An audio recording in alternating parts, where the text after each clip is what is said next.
Mga kwentong sumasa inyo. Mga damdaming sumasa puso. Kasama si Tony Aquino. Sumasa puso.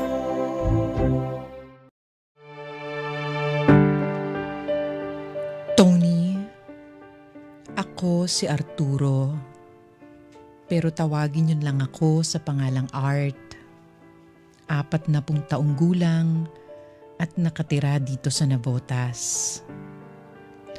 7 taon na kaming kasal ng asawa kong si Teresa at meron kaming nag-iisang anak na si Aliza. Maganda ang takbo ng buhay namin noon. Maganda kasi ang posisyon ko sa opisina na pinagtatrabahuhan ko. Pero nagbago ang lahat nang mabiktima kaming mag-asawa ng isa naming kaibigan sa isang investment scam. Malaking halaga ng pera ang nawala sa amin. Maging ang lahat ng perang naipon naming mag-asawa sa bangko, nasimot din. Ang malala pa, marami akong kaopisina na hiniraman ng pera para maipasok sa investment scam. At para hindi ako maasunto, ibinenta ko ang lahat ng aming ari-arian para makabayad sa mga utang. Pero hindi pa rin yun naging sapat. Kaya halos lahat ng sinasahod ko buwan-buwan ay nauuwi lang sa pambayad utang. Bilang ama, napakahirap at masakit sa akin na makita ang aking mag-ina na dumaranas ng kahirapan. Lalo na't laging walang kasiguraduhan kung meron kaming pagsasaluhan sa hapagkainan araw-araw.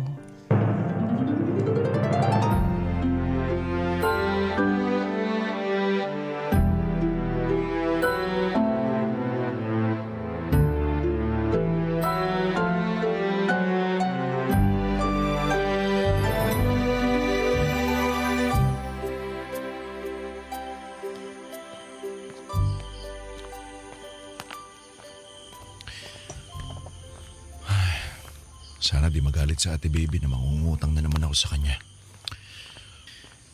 Di bale, bahala na.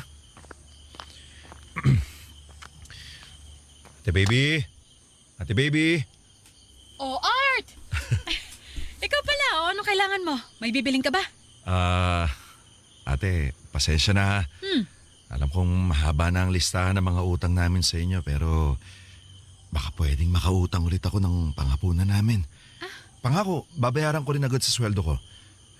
Mas uunahin pa kita kaysa sa singil ng tubig at kuryente. Nako, may paganyan-ganyan ka pang nalalaman. Oo nga. Alam ko namang nagbabayad ka, kahit na medyo nahuhuli nga lang. Ano bang utangin mo? Sige. Ayun, sakto. 1 kilong bigas sana at saka 2 lata ng sardinas. At saka samahan mo na rin ng 5 hotdog para sa anak ko si Alisa. Oh, sige. Yan lang ba? Wala nang iba? Sa ngayon natin, yan lang muna. Sige, teka. Ay, nga pala. Noche buena na mamaya ah. Anong pagsasaluhan yung pamilya? Huwag mo sabihin ito lang. Ang totoo niya natin, wala eh. Tutulog na lang namin para pagkagising namin Pasko na.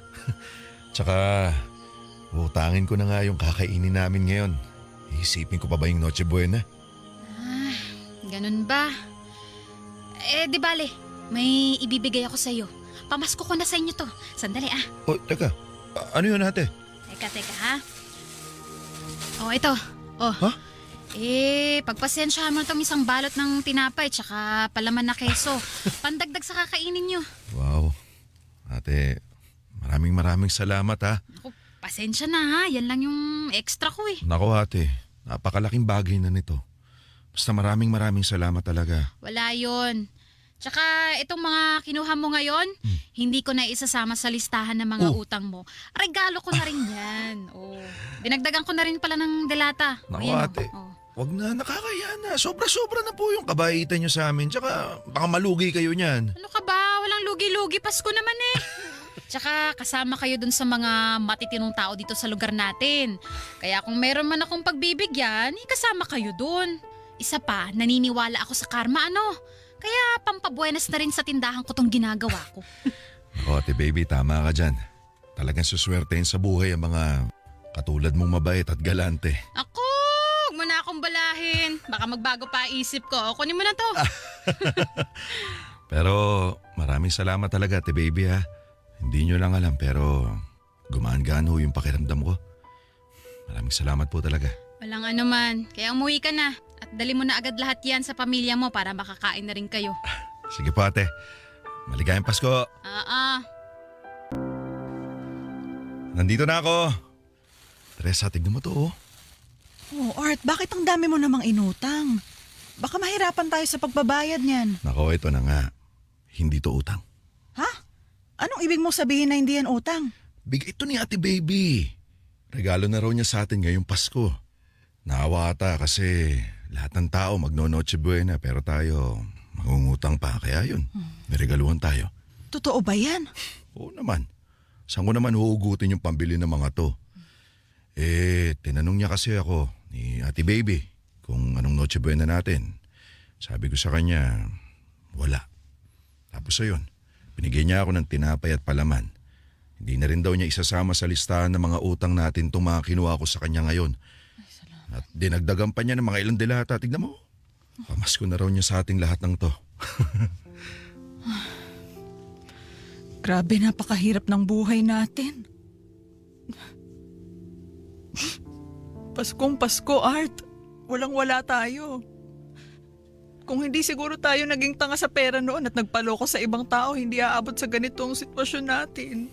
Teresa, kalimutan mo na yun. Ang mahalaga naman, kahit na mahirap na ang buhay natin, sama-sama pa rin tayong pamilya. Di ba? Tsaka, di naman habang buhay, ganito ang buhay natin. Makakaahon din tayo. May awa ang Diyos. Sana nga, Art. Ma? Pa? Oh, bakit anak? Pasko na po pala mamaya. Hindi po ako matutulog. Ha? Bakit hindi ka matutulog, anak? Oo nga anak, masama sa batang nagpupuyat. Kasi po, hihintayin ko po si Santa Claus. Ang kwento po kasi ng teacher namin, saktong 12:00 raw po namimigay na regalo si Santa. Tsaka may hihilingin po ako sa kanya. Ano naman ang hihilingin mo sa kanya, anak? Di bagong damit po, tsaka sapatos. Luma na po kasi yung sapatos na ginagamit ko sa school eh. Tapos hihingi rin ako kay Santa ng pera para marami tayong pambili ng pagkain tsaka laruan ko. Nako anak, baka malugi si Santa Claus sa dami ng gusto mo. Opo, gusto ko na po kasing magkaroon ng bagong damit tsaka sapatos. Para hindi na po ako tinutukso ng mga kaklase ko na luma at bulok na raw po yung suot ko. Anak, pasensya ka na ha. Kung hindi ka pa namin maibilin ni Papa mo ng mga bagong gamit. Pero hayaan mo, kapag nagkapera na ng marami ang Papa mo, bibilhin namin lahat ng gusto mo. Sapatos, laruan, kahit ilan pa. Talaga, Mama? Oo anak, tsaka kakain tayo ng masarap. Yung paborito mong spaghetti at fried chicken, ibibili kita noon araw-araw. Pero sa ngayon anak, tiis-tiis lang muna tayo ha. Di ba nung nakaraan, pinaliwanag na namin ng mama mo sa'yo yung sitwasyon natin? Opo. Tsaka darating naman po mamaya si Santa Claus, diba?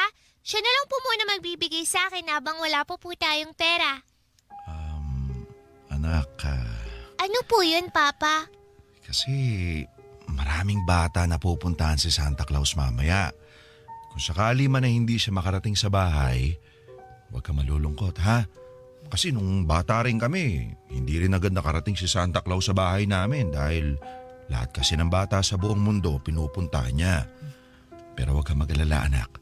Pwede pa naman dumating sa ibang araw si Santa. O hindi lang naman mamaya. Kaya yung regalo niya sa'yo, baka matagalan pa ha. Ganun po ba? Oo anak eh. Pero darating naman siya, sigurado yun. Yun nga lang, di natin alam kung kailan. At dahil sa alam niyang mabait ka na bata, sigurado naman ako na maibibigay din niya ang regalo niya para sa'yo. Basta maghintay ka lang. Ayos lang ba yun, anak? Opo. O siya anak, gusto mo ba maglaro na lang muna tayo habang nagluluto mama mo? Sige po, Papa. Gusto ko po yan. Okay, sige. Tara na. Tony, parang kinukurot ang puso ko nang marinig ko ang mga kahilingan ng anak ko.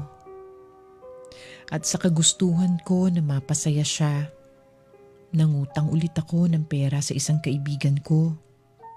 Para kasi sa akin, hindi na baling madagdagan ang utang ko. Huwag ko lang makita na malungkot at kawawa ang pamilya ko. Sa paglipas ng mga buwan, nagkapatong-patong na ang mga utang ko. Doon nabuksan ang isipan ko na kailangan ko nang umalis ng bansa para magtrabaho. Kumpara kasi dito sa Pilipinas, mas malaki ang kikitain ko doon. Pero kailangan kong mag-aral ng welding at construction ng ilang buwan dahil kung ang kursong tinapos ko at ang trabaho ko sa opisina ang pagbabasehan ko sa paghahanap ng trabaho, baka matagalan pa bago ko makaalis ng bansa. Kalaunan, sa tulong ng dati kong kaeskwela, nakahanap naman ako agad ng agency na mapapasukan at natanggap ako bilang welder at construction worker sa Dubai.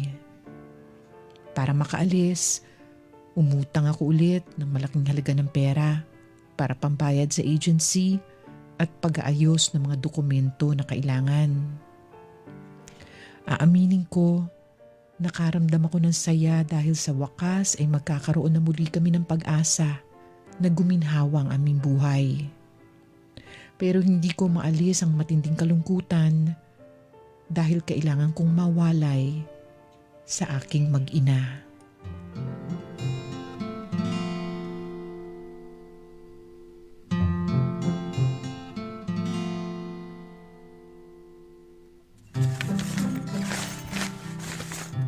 Kumpleto na ba lahat ng mga gamit mo? Sigurado ka na ba na wala ka nang nakalimutan? Oo, wala na. Mag-iingat ka doon, ha? Oo naman. Kayo rin, lagi kayo mag-iingat dito, ha? Yung pinto lagi mong isasarang mabuti tuwing gabi. Doblehin mo yung padlock para siguradong walang masamang loob ang makakapasok sa inyo. At si Alisa, huwag mo nga hayaan na kung saan-saan makakarating sa pakikipaglaro. Uso mga nangunguha ng bata ngayon. Opo. Alam ko na yan. Kahapon mo pa yan sinasabi eh. Huwag ka nang mag-alala. Ako nang bahala sa anak natin. Salamat, Teresa. Art, Oh, bakit? galingan mo sa trabaho mo doon, ha? Oo naman. Kagalingan ko para sa inyo. Oh, bakit bigla ka natahimik? Wala lang. Natakot lang ako. Saan ka naman natakot? Na baka ipagpalit mo ako sa iba.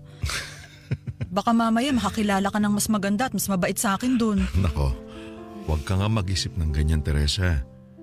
Kailanman hindi kita ipagpapalit. Kayo ng anak natin. Kayo nga ang rason kung bakit ko mas piniling umalis, di ba? Gusto kong mabigyan ko kayo ng magandang buhay. Kaya kung inaakala mo na hahanap ako ng iba, aba nagkakamali ka. Kasi iyong-iyo lang ako. Salamat kung ganun. Basta palagi mong tatandaan na mahal kita. Okay? Ako rin, Art. Mahal na mahal din kita. Basta kapag andun ka na, huwag mong pababayaan ang sarili mo, ha? At lagi mo rin akong i-chat o tatawagan para hindi ako mag-alala sa'yo. Aba, oo naman. Aasahan ko yan. Makakaasa ka. Kahit naman hindi mo sabihin, yun naman talaga ang gagawin ko. Salamat. Papa? Oh, anak. Aga mo naman gumising. Oo nga, anak. Matulog ka pa. Masyado pang maaga. Papa, bakit nakabihis ka? Tsaka, bakit ang dami mo namang bag? Saan ka pupunta? Anak, papasok na sa trabaho si papa mo. Doon siya sa malayo magtatrabaho kaya marami siyang dala na gamit. Ha? Saan po? Tsaka kailan po kayo uuwi? Sa isang linggo na? Anak, ano kasi... Teresa, ako na magpapaliwanag kay Alisa. Sige. Anak, makinig ka sa sasabihin ni Papa, ha? Hindi ba gusto mo magkaroon ng bagong damit, sapatos at magagandang laruan? Tsaka di ba gusto mo rin na marami tayong pera para nakakakain tayo ng masasarap? Opo. Gagawa ng paraan si Papa para matupad at maibigay ang lahat ng yun sa'yo at sa inyo ng mama mo. Anong paraan po? Magtatrabaho muna si Papa sa malayo.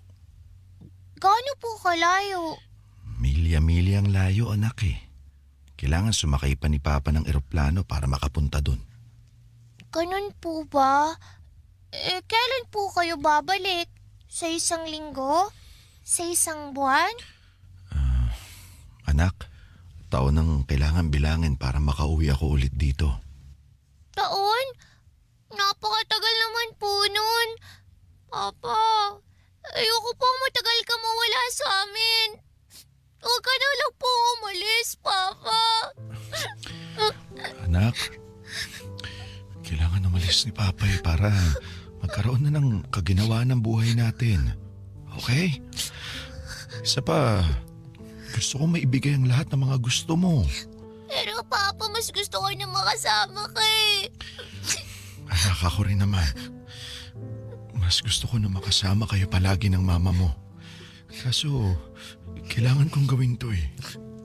Marami na rin kasing utang si Papa at mama mo. Gusto na naming makabayad para wala nang umaaway kay mama mo. Natatandaan mo ba yung bad na tao na pumunta dito sa atin? Yung mukhang palaka, sabi mo? Opo. Nako, babalik yun dito para mang-away ulit. At ang balita ko kasi, nangunguha yun ng bata. Sige ka. Papa, huwag ka na po umalis. Sige na po. Anak, konting tiis lang muna, ha? Babalik din si Papa, ha? Ayoko, Papa. Ayoko. Ayoko po.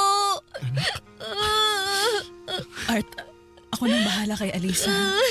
Umalis ka na, baka matraffic ka pa at maiwan ng eroplano. Alisa, anak. Anak, magpaalam ka na sa papa mo. Papa, huwag ka na umalis. Wag, Papa. Patawarin mo si Papa, ha? Kung hindi kita mapagbibigyan ngayon, ha? Palagi mong tatandaan. Na mahal kita. Papa, wag. Ayoko. Wag ka umalis, Papa. Wag. Anak, tama na. Huwag ka nang umiyak, ha? Babalik din ang papa mo. Ayoko. Papa. Sige na, umalis ka na. Anak, mahal ka ni Papa, ha? Patawarin mo ako. Teresa, ikaw na bahala sa anak natin, ha? Oo, ako nang bahala. Sige na, umalis ka na. Papa, huwag mo kami iwan. Sige na, Art, umalis ka na. Ako nang bahala.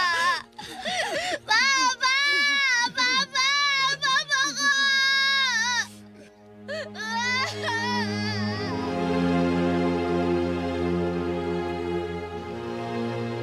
Tony, wala na yatang lulungkot pa sa pakiramdam nung umiiyak ang mag-ina ko habang humahakbang ako papalayo sa kanila. Pero wala na akong magagawa pa dahil kailangan kong gawin yun.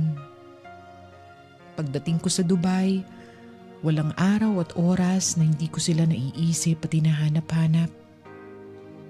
Regular naman kaming nagkakausap sa cellphone tuwing wala akong pasok. Pero iba pa rin talaga ang pakiramdam na personal ko silang nayayakap at nahahalikan. Sa totoo lang, halos gabi-gabi akong umiiyak sa sobrang pangungulila sa aking mag-ina. Kung kaya ko lang sanang liparin ang Pilipinas gabi-gabi, gagawin ko para lang makasama sila. Pero hindi eh. Hindi ganun kadali. Kaya ang tanging magagawa ko na lang ay ang magtiis at maghintay na dumating ang araw na muli kaming magkasama. Tony, makalipas ang ilang buwan, kahit papaano ay nakapag-adjust na ako sa Dubai. May mga araw na sadyang malungkot, pero napapalitan naman ito ng kasiyahan kapag nakakapagpadala na ako ng pera sa Pilipinas para sa aking pamilya. Pakiramdam ko, sulit naman ang pagtitiis at sakripisyo ko sa pagtatrabaho ko sa abroad dahil hindi na nagugutom pa ang mag-ina ko. Hanggang sa hindi ko na malaya na 3 taon na pala ang lumipas. Kahit papaano ay gumagaan na rin ang aming buhay. Bukod doon, unti-unti na rin kaming nakakabawa sa lahat ng aming mga pagkakautang. Yun nga lang, kapalit naman ito ay ang pagkakataon na makasama ko ang aking mag-ina, lalo na sa mga espesyal na araw sa kanilang buhay. Yes, ngayon.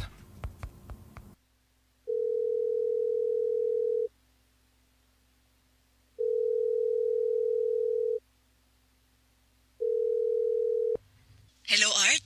Hello, Teresa. Oh, kumusta ka? Okay naman. Kagigising ko lang. Ba't ang aga mo yatang tumawag ngayon?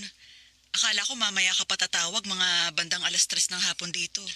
Aba, syempre, gusto kong batiin agad ang anak natin. Kumusta naman yung mga handang pinaluto mo? Hindi ba yun kulang? Sobra nga yung mga pinaluto ko eh. Konti lang naman yung mga bisita ng anak mo. Okay lang yun. Mas mabuti na ring sobra kaysa kulang. Baka mamaya may iba pa na maligaw, di ba? Sa bagay. Si Alisa, nasa na ba? Ayun, sinusuot na agad yung damit na para mamaya. Masyadong excited nga eh. Nako, sigurado akong napakaganda ng anak natin sa bestida na binili mo. Oo nga eh. Teka, tatawagin ko lang si Alisa. Alisa, anak! Halika, hinahanap ka ng papa mo. Si Papa? Oo, bilisan mo. Opo, andyan na po. Oh, ito na ang anak mo. Hello, Papa. Hi anak, happy birthday! Salamat po, Papa. Ba, bagay na bagay sa'yo yung damit mo ha. Salamat po. Ano, nagusto mo ba yung regalo ko sa'yo ng mga damit at sapatos? Sobra po. Ang gaganda nga po ng mga pinabili niyo sa akin eh. Ganun ba? Meron ka pa bang ibang wish sa birthday mo? Opo, meron po, Papa. Ano yun anak? Sabihin mo lang para mabigay agad ni Papa, okay? Papa, isa lang po talaga ang wish ko ngayong birthday ko. Ano yun? Yung umuwi ka na po rito. Ang tagal-tagal niyo na po dyan eh. Yun lang ba yung hiling ng anak ko? Opo. Eh di ba po yun yung promise niyo dati? Hindi niyo pa rin po ginagawa. Alisa naman. Huwag naman ganyan sa papa. Sige anak, hayaan mo. Sa darating na Pasko, uuwi ako dyan. Talaga po? Oo naman. Promise? Oo anak, pangako yan. Art, sigurado ka ba dyan na makakauwi ka na ngayong Pasko? Oo, basta para sa anak natin. Di ba Lisa? Promise yun, Papa. Gagalit na po ako sa inyo pag di ka pa rin umuwi. Oo nga, uuwi ako. Teresa, seryoso ako doon ha. Uuwi ako ngayong Pasko. O sige, aasahan namin yan ha. Oo naman. Ay teka, mamaya na lang ulit tayo mag-usap ha. Kukontakin ko lang yung nirentahan namin ng videoke para mamaya. Sige. O anak, magpaalam ka na sa papa mo. Bye-bye po, Papa. Bye anak, I love you. Mahal na mahal ko kayo. Mahal ka rin po namin, Papa. Bye po. Bye! Bye! Kakatuwa naman yung anak ko. Lalong nagiging kamukha ng nanay habang lumalaki. Ay. Pre, Jojo, bakit? pasensya na, narinig ko yung usapan nyo ng pamilya mo. Pinangako mo sa anak mo na uuwi ka ngayong Pasko sa Pinas? Oo pre. Yung kasi yung hiling ng bata, matagal na sa totoo lang. Huwag mo sana mamasamain ha. Ipapaalala ko lang sa'yo na kulang tayo ng tao kapag Desyembre. Marami na ang nakapag-file ng leave. Isa pa, di ba nabanggit mo na pumayag ka sa usapan nyo ni Bossing na duty ka ng holiday kapalit ng double pay? Ha? Di ba? Huwag mo sabihin nakalimutan mo na. Napakamot ulo nga ako nung nakwento mo yun eh. Kasi sabi ko sa'yo, di ba, unahan mo na yung kasamahan nating mag-leave. Ano nangyari? Inunahan mo sa sweldo, di ba? Nga pala, nakalimutan ko. Anak nang Sinasabi ko sa'yo eh. Paano kaya to pre? Subukan mo pa rin magpaalam kay Bossing. Malay mo, pumayag. Kaya lang, baka bigla kang umasim sa kanya pag binawi mo yung pangako mo. Patay ako dito. Oo nga no. Tsaka baka magalit din sa'yo yung iba nating kasamahan pag napurnada yung leave nila dahil sa'yo. Siyempre, sino papalit sa duty mo? Oo, tama ka. Pero paano kayang gagawin ko, pre? Ikaw pre, pag-isipan mo mabuti. Mamimili ka lang naman kung pera o yung pamilya mo. Pag pera, papatawad ka naman siguro ng asawa at anak mo. Pero pag pamilya, hindi natin sigurado kung mapapatawad ka ng boss natin. Pero nasa sayo na yun. Subukan mo magpaalam. Malay mo naman, wala kang kaso kay boss, di ba? Ay, Diyos ko. Bahala na. Ilang buwan pa naman ako para magdesisyon eh. Pag-isipan mo na ngayon. Mabilis ang takbo ng panahon. Malamala mo, katapusan na pala ng taon. Tony, nawala sa isipan ko ang kasunduan namin ng boss ko na hindi ako uuwi ng Pilipinas kapalit ang mas malaking sweldo. Gustong-gusto ko nang umuwi noon para makasama ang pamilya ko. Pero gusto ko rin kumita ng malaking halaga para sa kanila. Kaya hindi ko alam kung anong pipiliin ko.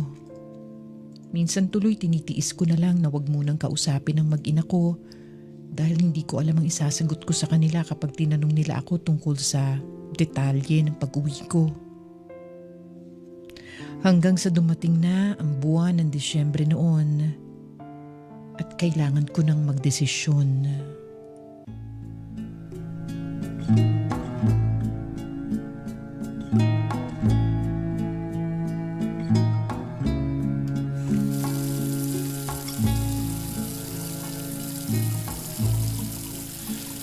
Sa wakas, matapos na rin maglaba, pwede na magpahinga. Ang sakit ng likod ko.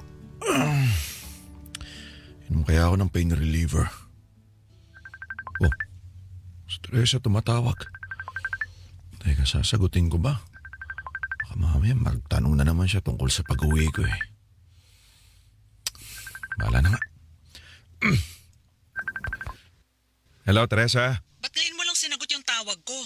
Kanina pa ako tawag ng tawag sa'yo Pasensya na. Naglalaba kasi ako kanina eh. Gaano ba karami yung damit mo at ilang oras kang hindi available? Kanina pa ako naghihintay sa'yo Pasensya na. Lobat din kasi ako. Nag-church ako kanina habang naglalaba. Maniwala ako sa'yo. Ba't naman ako magsisinungaling sa'yo? Alam mo, nakakapanibago lang. Dati naman kahit lobat ka at nag-church, sinasagot mo pa rin ang tawag ko. Pero nitong mga nakaraan, pahirapan na. Pakiramdam ko tuloy ayaw mo na akong kausapin. Sabihin mo nga, may iba ka na ba dyan?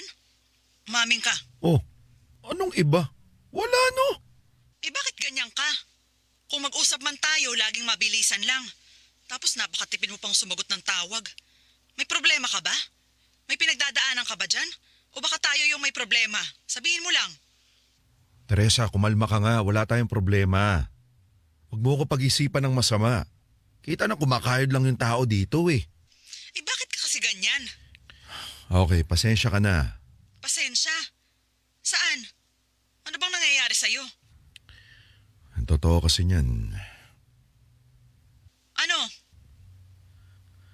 hindi ko kasi alam kung paano ko sasabihin sa'yo na Na ano? hindi ko matutupad yung pangako ko na makakauwi ngayong Pasko. Ano? Tama ba yung narinig ko? Hindi ka na naman makakauwi?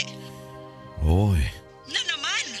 Teresa, kasi Ibang klase ka talagang lalaki ka. May pangako ka pang nalalaman pero hindi mo rin pala tutuparin. Ilang beses na yan? Asang-asa pa naman kami ng anak mo na magkakasama-sama tayo tapos hindi naman pala matutuloy. Una na naman yung palusot mo. Siguraduhin mo makatotohanan yan kundi malilintikan ka talaga sa akin. pasensya na. Halos kasi lahat ng mga kasamahan ko nakapag-file na ng leave para sa darating na Pasko. Yung iba nga, wala pa sa kalahating taon, nagpaabiso na. Aba, buti pa sila. Buti pa sila, Art. Ikaw, anong ginawa mo? Kasi noong mga panahon na yon, nakapangako pa ako sa boss ko na papasok ako ngayong holiday. Bago pa ako nakapangako sa inyo ni Alisa noon. Nauna na ako sa boss ko. Kaya yun, nakalatag na yung schedule ng lahat ng empleyado. Hindi na pwedeng magbago.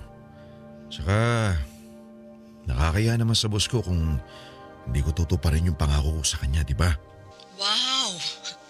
Sa boss mo nahihiya ka. Pero sa amin ng anak mo, hindi. Ay, pambihira namang buhay to. Mas mahal mo pa yata yung boss mo kaysa sa amin ang anak mo eh. Kasi kapag sa amin, okay lang na hindi mo to pa rin ang pangako mo. Ha?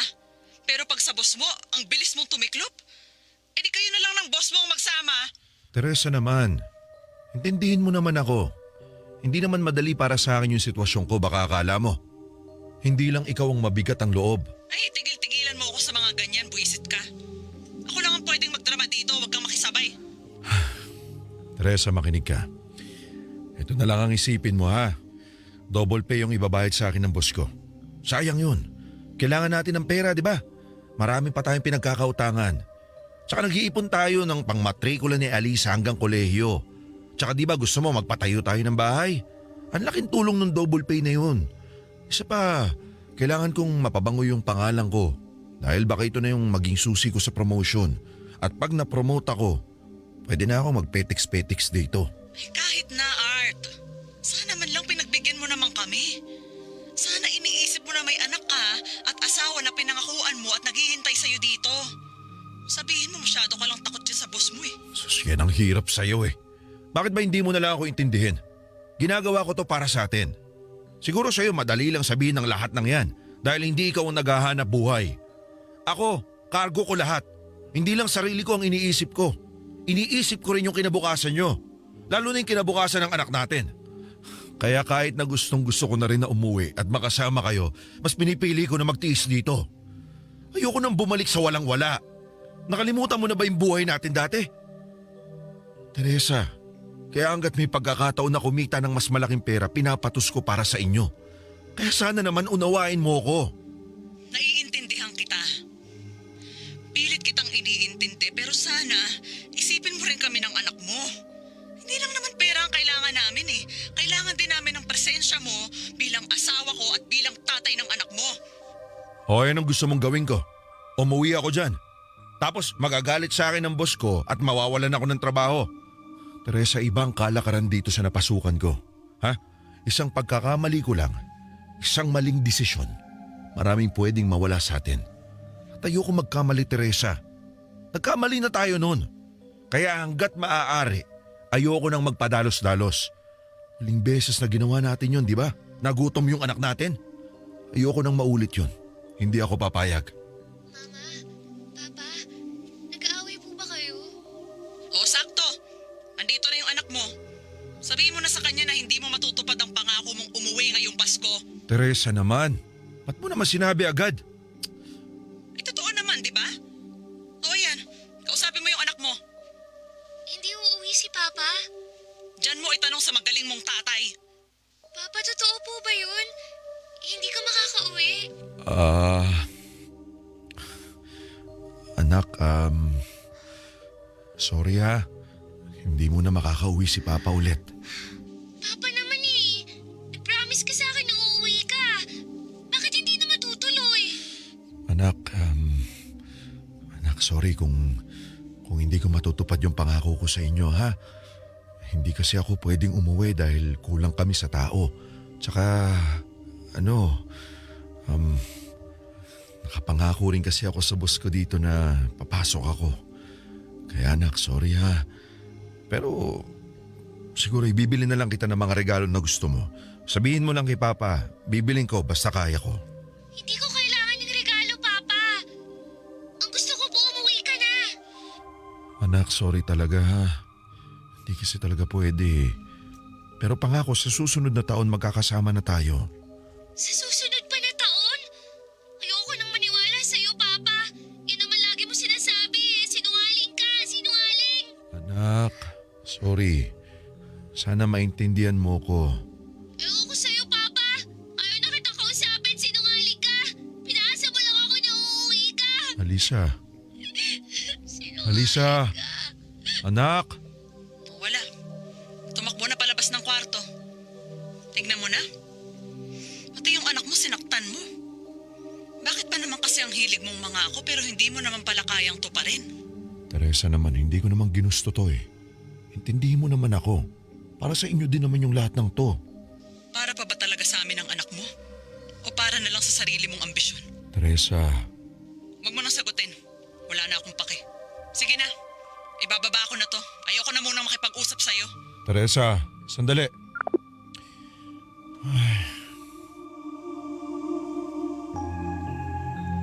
Tony, sa kabila ng galit sa akin ng anak ko at ng asawa ko, pinindigan ko pa rin ang desisyon ko na hindi na lang umuwi ng Pilipinas.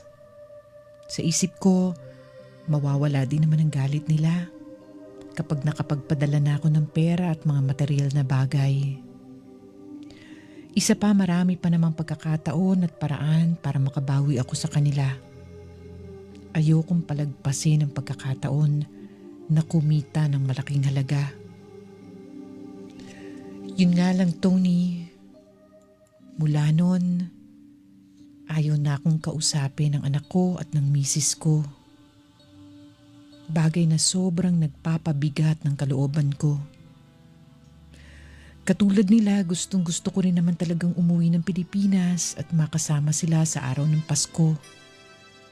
Pero sa hirap ng buhay, kailangan kong isantabi ang pangungulila ko. Sana maunawaan din nila kung gaano kahirap sa akin ang ginawa kong desisyon. Lalo na para din naman sa kanila ang sakripisyo ko. Tony, buong buwan ng Disyembre noon ay hindi ako kinausap ng mag-ina ko. Nagkabati lang kami ng asawa ko matapos ang bagong taon. Makalipas ang 2 buwan, doon lang ako kinausap ng anak kong si Aliza. Pero ramdam ko na parang nag-iba na ang pakikitungo sa akin ng anak ko. Kung kausapin niya ako, isang tanong, isang sagot lang. Hindi na rin niya ako hinahanap. Sa madaling sabi, lumayo na ang loob sa akin ni Aliza. Bagay na sobrang ikinalulungkot ko. Hanggang isang araw, isang pangyayari ang hinding-hindi ko malilimutan.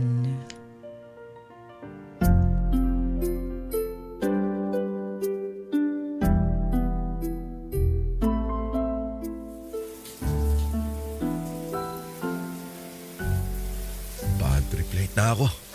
At kasi kung kailan kailangan kong pumasok ng maaga, doon pa ako napasarap ng tulog. Pre, may tumatawag sa'yo, misis mo. Nakakailan na to. Gusto mo ba, iabot ko na dyan sa'yo? Huwag na pre, patapos na ako maligo. Hayaan mo lang siya dyan. Baka mangangamusta lang yan. Okay, sige, mauna na ako ha. Tanghali na, bilisan mo. Oo, sige pre. Kaya tawag ng tawag si Teresa. Baka may kulang na naman siguro sa pinadala kong pera. Di bali, bahala na nga siya. Mamaya ako na siya kakausapin.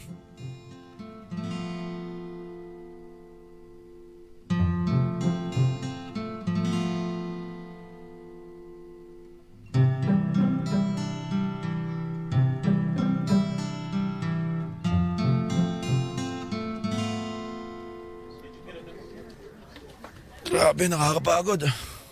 Aga-aga, masakit na agad ang katawan ko. Di bale, ilang araw na lang naman day off na natin. Sa bagay. Nga pala pre, kanina parang naririnig ko tumutunog na naman yung cellphone mo dun sa locker mo. Baka misis mo na naman yung tumatawag sa'yo. Nag-usap na ba kayo? Ala, o nga pala no. Mamadali na kasi akong umalis kanina kaya hindi ko na naalala na tawagan siya. Naku, lagot ka dun pre. Mas mabuti pa tawagan mo na siya habang break time natin. Baka mamaya, importante pala yun. Oo nga, oo nga. Sige, sige pre. Maiwan muna kita dyan ha. Sige lang.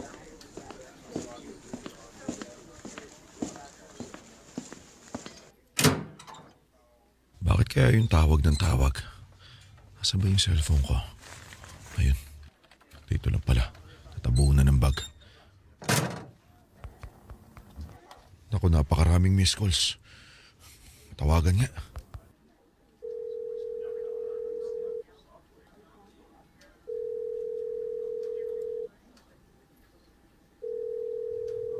Bakit ngayon ka lang tumawag? Kanina pa ako tawag na tawag sa'yo. Pasensya ka na. Teka, bakit ka umiiyak? Ano nangyari?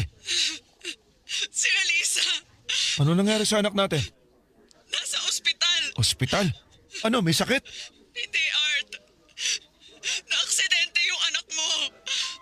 Teka, paano na aksidente? Yung ano kasi, yung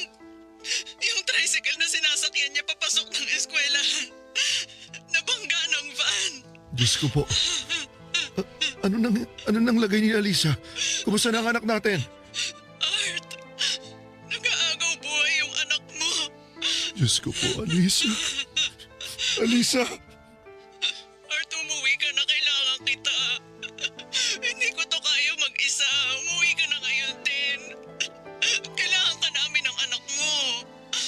Teresa, hindi ko alam kung makakauwi ako agad ha. Kailangan ko muna magpaalam sa boss ko.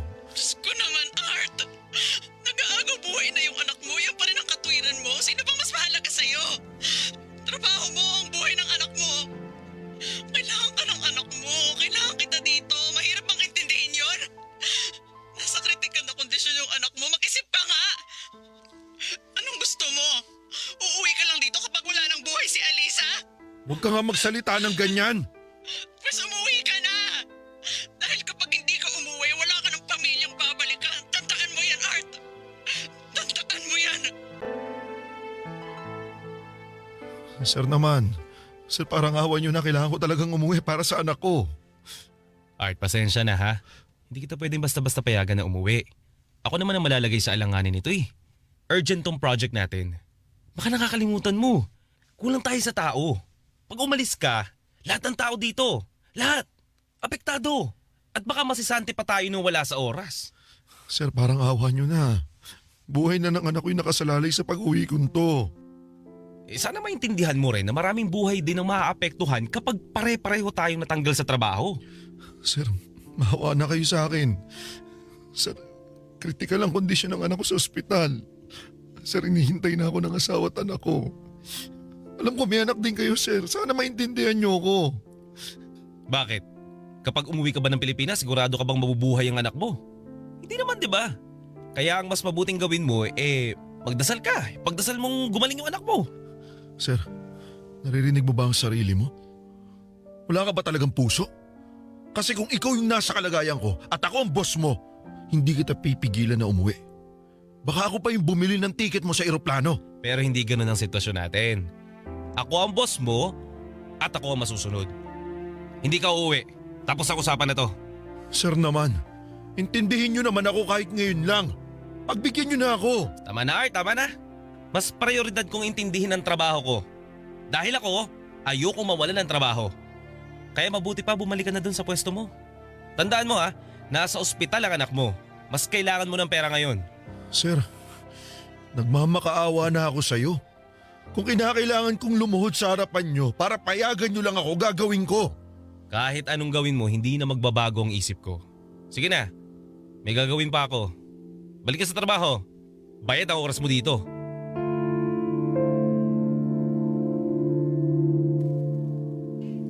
Tony, sa kabila ng pagtutol ng boss ko, nag-file pa rin ako ng indefinite leave at nagdesisyon akong umalis ng Dubai pauwi ng Pilipinas kahit na hindi pa ito aprobado. Lahat ng mga gamit ko ay inimpake ko na, lalo na't walang kasiguraduhan kung may trabaho pa akong babalikan.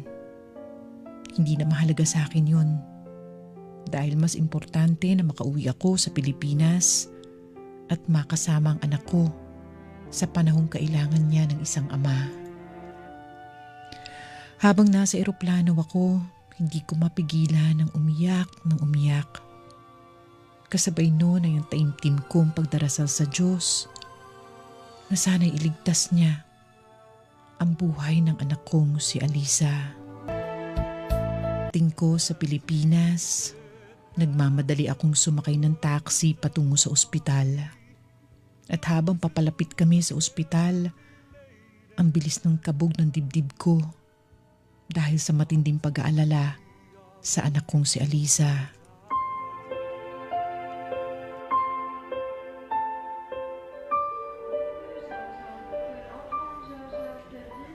Room 201. Tama, ito yung kwarto na tinig sa akin ni Teresa. Teresa? Art, Teresa? Patawad niya lang ako dumating. Patawarin mo ako. Patawarin mo ako. napakahirap nang wala ka, Art.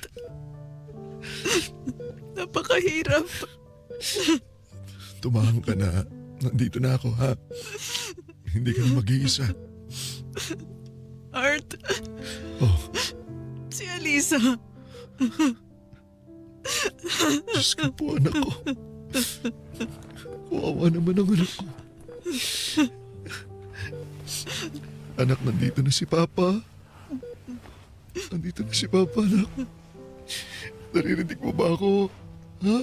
Nandito na si Papa. Gising na, anak, ha? Nandito na si Papa. Ang laki-laki mo na. Nung umalis ako, bubuit ka pa lang. Pero ngayon, parang dalaga ka na.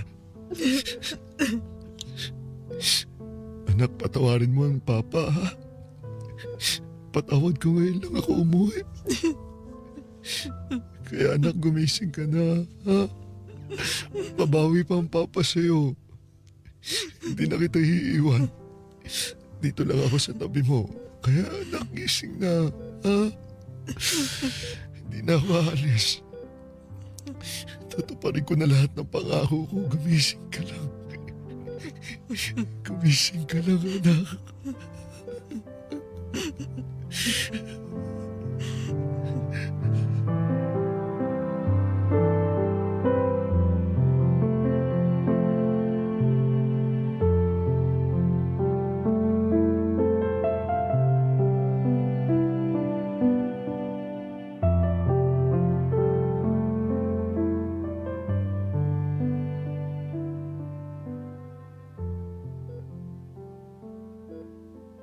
Art, pasensya ka na kung nakapagsalita ako sa'yo ng mga hindi maganda. Ayos lang yan. Naintindihan kita. Dahil naman sa mga sinabi mo, doon ako mas nagkaroon ng lakas ng loob na umuwi para sa anak natin. Pero sana, huwag mong isipin na hindi ko kayo mahal o hindi kayo mahalaga sa buhay ko. Kaya natagalan ng pag-uwi ko. Sobrang mahalaga kayo sa akin ng anak natin. At katulad ng lagi kong sinasabi, kayo ang rason kung bakit ako nagtitiis na magtrabaho sa malayo. Naiintindihan ko naman yun, mahal. Pasensya na rin kung hindi ko minsan pinag-iisipan yung mga sinasabi ko kapag galit ako. Susayaan mo na yun. Ang mahalaga, magkakasama na tayo. Grabe, napakalaki na pala ng anak natin, no? Hindi ko akalain na ganito na pala siya kalaki sa personal. Oo, mabilis lumaki ang si Alisa. Napakatakaw. Maaga nauubos yung pinamili ko para sa 1 linggo. Manang-mana sa'yo. At sa sobrang bilis ng paglaki niya, pakiramdam ko tuloy, sobrang bilis din ang pagdami ng mga pagkukulang ko sa kanya bilang tatay. Daming bagay at pagkakataon ang pinalagpas ko nang hindi ko siya kasama. Pakiramdam ko, napakawalang kwenta kong ama. Art, hindi. Nagkakamali ka ng iniisip. Alam mo sa sarili mong ginagawa mo ang lahat. Dahil sa'yo, nabigyan natin si Alisa ng maginhawang buhay. Hindi siya nagugutom, may maayos na tinitirhan, nakakapag-aral, at nakukuha niya yung mga material na bagay na gusto niya. Oo, alam ko maraming taon nang nawala sa inyo at sa atin na magkakasama. Pero dahil sa pagsasakripisyo mo, nagkaroon tayo ng kaginhawaan sa buhay. Naibigay ko nga yung kaginawaan pero yung oras at panahon na dapat kasama ko kayo, medyo naman ako nagkulang.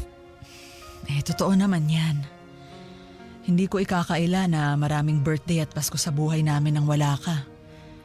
Pero alam kong mas naging napakahirap sa'yo ng lahat. Kung alam niyo lang, gabi-gabi akong malungkot at hinahanap ang halik at yakap ninyo.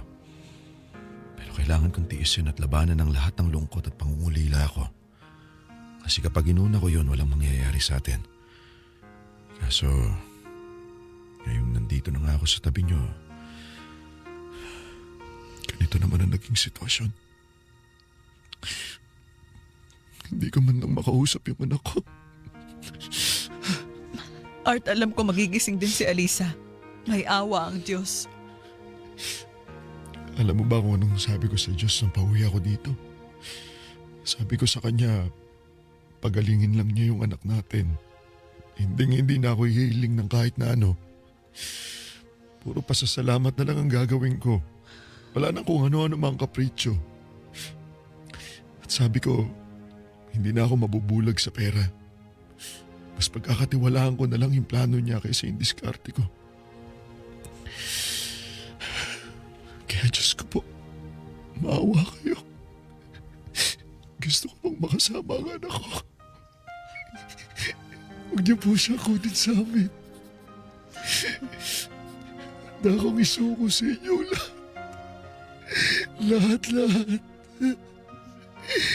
Mabigyan niyo lang ako ng pagkakataon na maging mabuti kamo sa kanya. Gaya ng ginagawa ninyong kabutihan sa amin.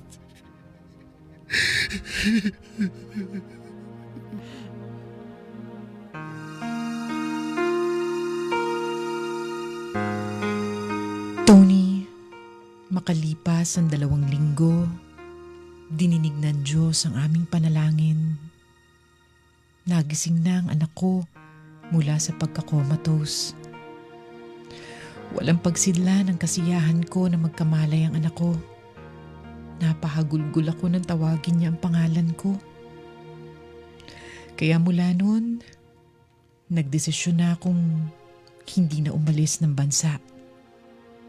Nagtayo na lang kami ng maliit na negosyo gamit ang ipon ko. Dahil sa pagkakataong ito, mas prioridad ko na ang makasama ang mag-ina ko. Salamat sa pakikinig sa aking kwento. Sumas sa puso, Arturo. Sumas sa puso sa Super Radio DZBB. Kasama si Tony Aquino. Sumasa puso.